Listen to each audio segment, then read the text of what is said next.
This is part 2 on the readings by Charles Dickens. We were looking at some of the strategies that Dickens uses in order to sway his audience that there should be prison reform. One of those strategies is to show the loss of self-worth of individuals living in the prison system. For example, the Victorians did place great emphasis on work and its utilitarianness. The women living in the prison have work to do, and that they are cleaning their spaces. They are cooking, but the men do not have work to do as the women do. And the women have something, though, in being able to work, staying more focused, having something to do that the men do not share. There's also the passage in the selection, too, about the prison chapel, specifically to the condemned pew. Before an individual is sent to the gallows, hung, that is, the individual is, for the church service previous to that, brought into the condemned pew, where the individual's coffin is brought in. Dickens sees this as a clearly a very inhumane treatment of individuals who are on death row. Notice he does indicate, though, that this is a practice that is no longer done. And I think that he intends to show, too, how reform can come about. If he shows that things have been changed for the more positive, then I think he's going to be better able to sway his audience that they can attempt to do something. Also, loss of self-worth as far as the jailing of children. Think, too, about what this does to a child and impacts them for the rest of their lives. He focuses specifically, too, on death row as he moves toward the end of the sketch. He points to the individual on death row who is unconsciously intent on counting the chinks in the opposite wall, reflecting on here what prison does to the human mind. Also, he points out that even though there is a Bible located in death row, people there can't seem to find even any sort of peace from the Bible.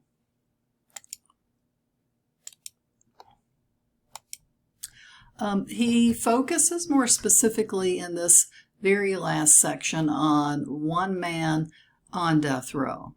This is a man who has committed a felony being a more serious crime, so that probably it could have been murder, it could have been rape, it could have been burglary, we don't know for sure. This individual is 40 years old. He is thinking back over his life, reflecting on his boyhood, reflecting, too, on his relationship with his wife, a relationship that at first was very loving, but finally grew into an abusive relationship. Dickens does attempt to cultivate compassion among his readers, too, for this individual. At the very last line of the selection is, he is the condemned felon again, even though there at the end we have this sort of flight scene where perhaps the felon is thinking in one last moment that he can't escape the reality that he's going to lose his life. The condemned felon is again back in the reality, back in the place and time where he is going to be executed. He is guilty and despairing, and in 2 hours more will be dead. Just a little sidetrack, too. In another edition of this story, the word dead is not used. The final word is corpse. And 2 hours more will be a corpse. Interesting, the choice of words there at the end. I'm not sure which one is actually more gruesome, because both are. This is an image of the gallows at Newgate Prison. And finally, this is a passage from Dickens from another selection, but this is where he is writing about seeing a public execution. We don't see a public execution represented here in this selection, but I think this is key in understanding what he wants to sway people to believe here. He says, when I came upon the scene at midnight, the shrillness of the cries and howls that were raised from time to time, denoting that they came from a concourse of boys and girls already assembled in the best places, made my blood run cold. When the sun rose brightly as it did, it gilded thousands upon thousands of upturned faces, so inexpressibly odious in their brutal mirth or callousness, that a man had cause to feel ashamed of the shape he wore and to shrink from himself as fashioned in the image of the devil.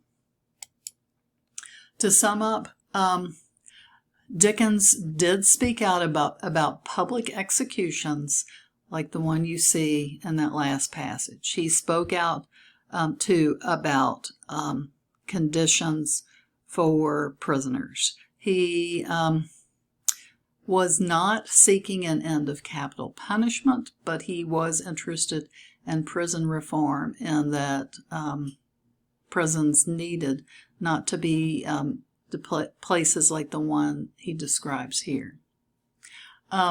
Also, we're in a period of time, too, where a lot of social reforms have not taken place that will, in large part, change many aspects of society toward the end of the 19th century. For example, we're still in a period here with Dickens writing in a period where there are not child labor laws, where there is not compulsory education, where there is still a debtor's prison where people can be sent because they owe money. I think he leaves us with these questions on what does this say about readers who let these conditions continue? I think he wants to push readers to help bring about change. And he asked the question, too, what happens to the humanity of those who are jailed? This ends the selections on Charles Dickens.